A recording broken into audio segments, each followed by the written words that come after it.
Hey everyone, I know it's been a while since I posted my last video, so did you miss me? Anyways, I'm excited and I want to update you about what's happening here.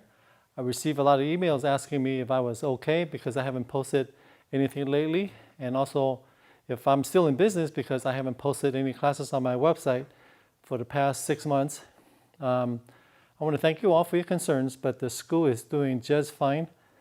In fact, it enabled me to take some time off to pursue something I always wanted, which is a separate studio just for filming. Now, this space that I'm in right now used to be my lumber room / storage area. So in the past few months, I've been planning and reorganizing, moving a few thousand board feet of lumber around, finding a new home for my hardware and machinery so that I can create my space. I now have my own studio, which is about 24 by 26 feet. It's not huge, but I think I can make it work. So here I lay down some hardwood flooring. My knees were shot for about 2 weeks. And then also upgraded some electrical, added some outlets. And of course I have to do some drywalling and paint. Here I installed a ton of LED lighting. What you see here is about 180,000 lumens. So here is a 180-degree view of my new shop.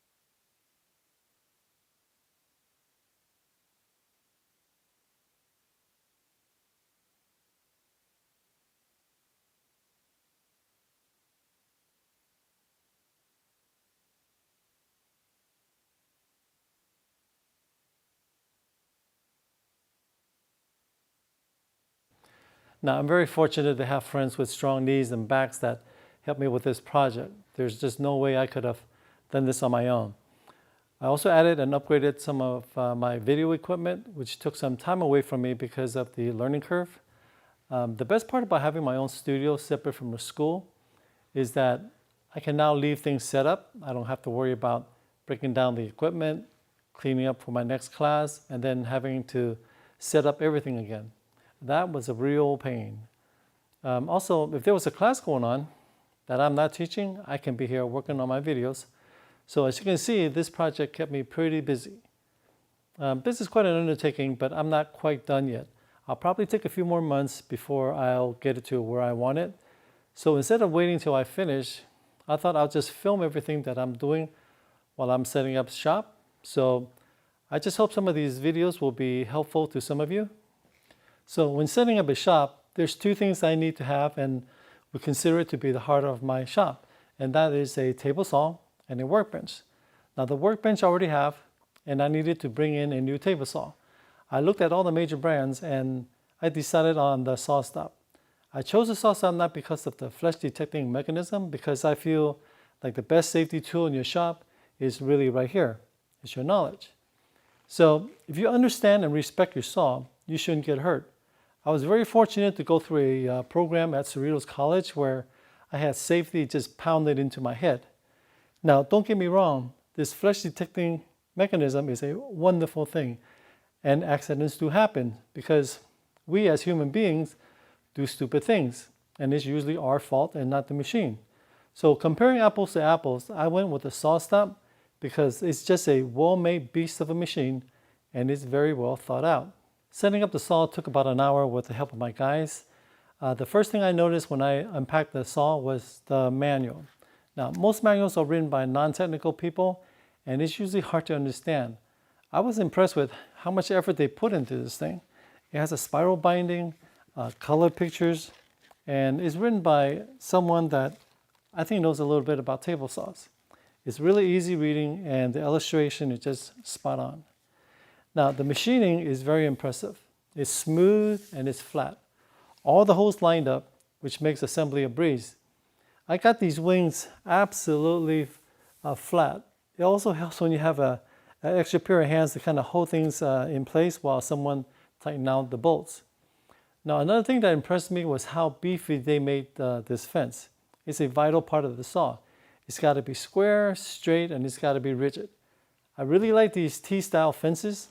It's so easy to build jigs and fixtures for these things. So when I was setting up the fence, I noticed SawStop made a few improvements, which I really like, and eliminated some of the problems I've encountered in the past. Before cutting any wood on my table saw, there's a few things I want to check. The first thing is to make sure that my blade is parallel to the miter slot, within tolerance, of course. Now, I have never seen or used a saw that's perfectly aligned, because there are other factors like the blade itself might have some run out. So if you can get it to within 0.006 of an inch, that's pretty good. Now I take my miter gauge and I clamp a piece of wood to it, and then I'm going to make the cut all the way through. Then I can check it. Now make sure your miter gauge doesn't have any slop. There's no point in doing this test if your gauge is all over the place when you're making the cut. Now most saws that I use, the miter gauge needs a little bit of fixing. And I was wondering why this one fits so nicely right out of the box. So I took a closer look and I found these tiny ball latches here on the miter gauge, which puts consistent pressure against the opposing side. Now if you have one of these older style miter gauges and doesn't have the ball latches on there, let me show you how to fix it. So take a punch like this, sit your miter gauge on something solid. I just do it on my anvil, and then you just snap it, and you just do it all along the line. What this does is that when the punch pushes in, it spreads the metal out and it kind of mushrooms up. Now if it's still too loose, then you're going to have to do it on both sides. Okay, so if it's too tight, then you're just going to have to sand it down until you get a nice snug fit. So my piece of wood is clamped on nice and tight, and let's make the cut.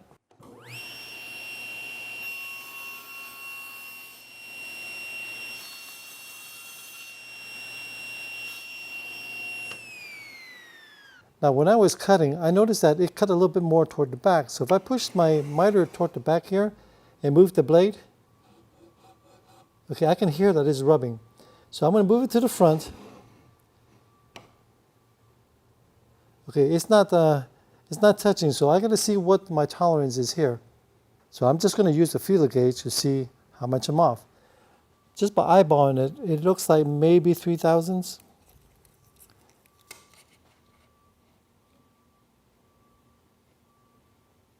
Okay, having a little hard time with that, so let's try a 0.002. It should just fit right in there. Here's 0.002.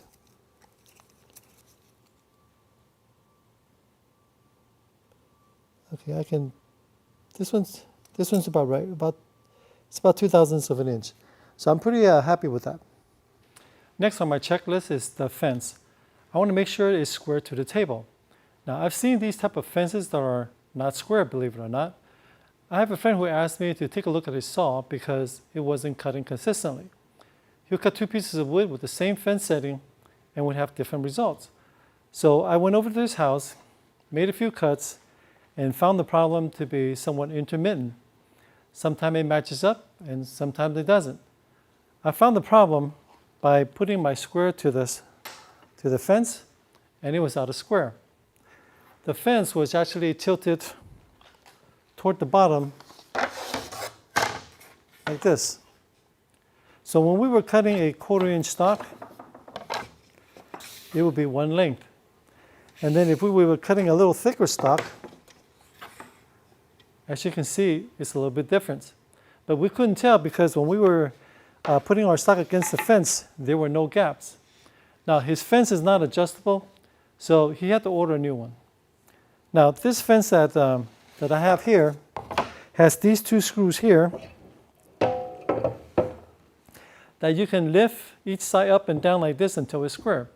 Once it's square, the nice thing about the SawStop is that they made these faces here adjustable and replaceable.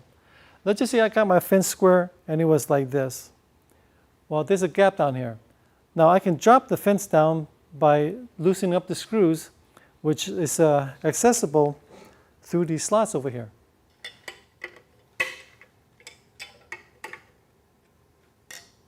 And just in case you push the fence into the blade while he's running, yeah, I have students who've done that. But now I can replace them. With these old fences, you can't. Now that we have the fence squared to the table, we need to check to see if the fence is parallel to the miter slot. And I do this using the same method as I did to check the blade. If you have a dial indicator, that would be helpful, but not everyone has one. So I'm just going to use this piece of wood. To make it easier to see, I'm going to cut this to a little point. Okay, I'm going to change the angle a little bit. Let's just change it about there.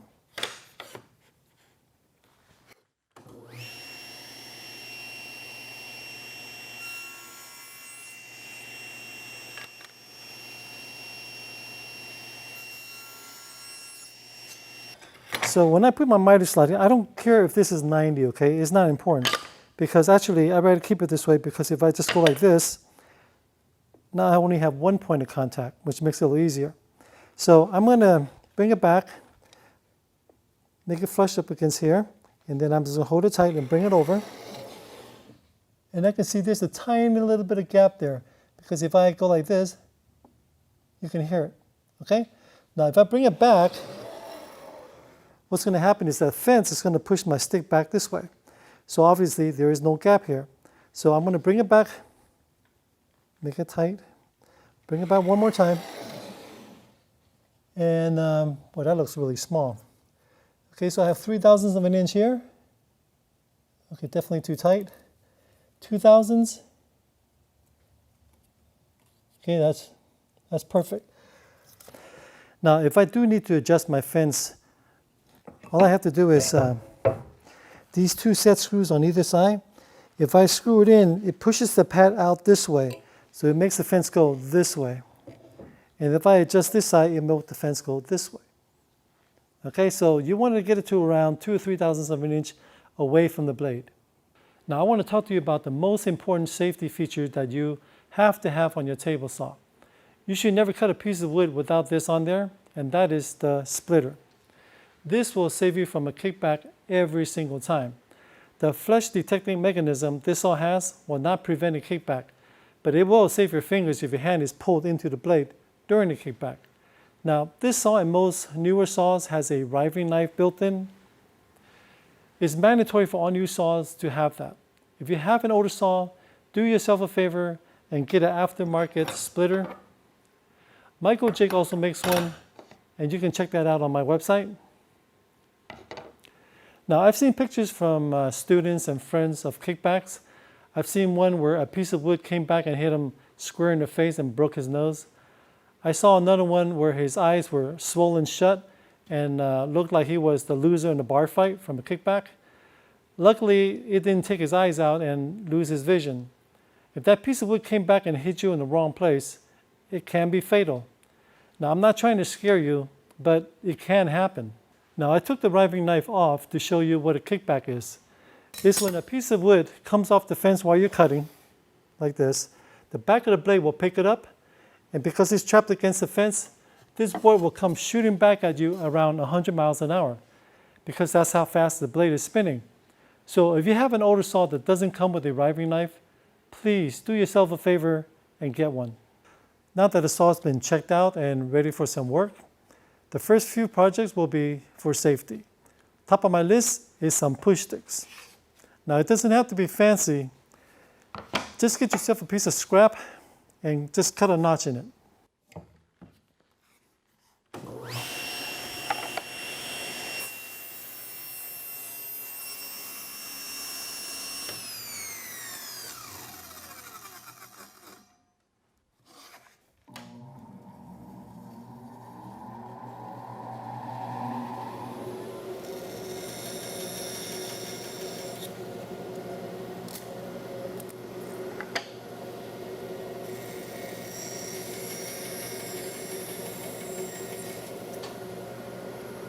So the next thing I like to have before I start making projects is an outfeed table. If you ever use one, you'll never go back. I just don't feel comfortable having to catch my workpiece coming off the saw while the blade is running. Now you can use outfeed rollers, which is better than nothing. I would recommend getting one that rolls bidirectional. Now I have two types of rollers here.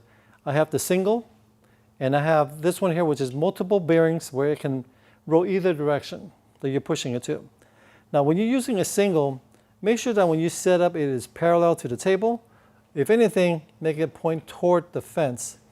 Okay, because if you don't, and you're pointing out away from the fence, when you're cutting a piece of wood, it actually tends to pull the piece away from the fence, and that's not what you want. That's where kickbacks happen. Now with these multiple ones, I really like these because it really doesn't matter which direction you push it to. It's bigger and has much better support. I highly recommend an outfeed table over rollers. You can use the table for assembly and for gluing up. I would make it out of melamine. It's slick, doesn't stick, and for gluing up, it's easy cleaning. Now mine has a Formica top. It's a little bit more durable than melamine. The top measures 37.5 inches by 6 feet when I finish edge banding. I chose the size due to the size of my studio. And also back in the days when I was making a lot of cabinets, I used to cut a lot of 4x8 sheets. And I was at the time working out of my 3-car garage. I make the outfeed table 4 feet past the blade. It saves me time from running around the table to retrieving my pieces. Now I can do this.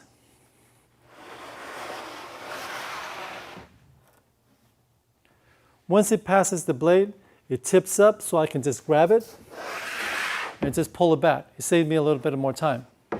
Now if the table is too big, it'd be hard for me to try to dig my finger in there and trying to lift it up, or else I have to run around the table on the other side to pick it up. So think about what kind of work you'll be doing before you make your outfeed table.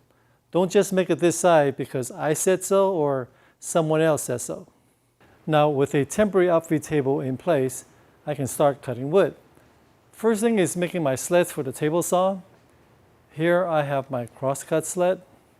This one's for cutting angles or making taper cuts. I have one for making dados. It's calibrated, but I haven't had a chance to run a dado through it yet. And my miter sled for cutting 45s.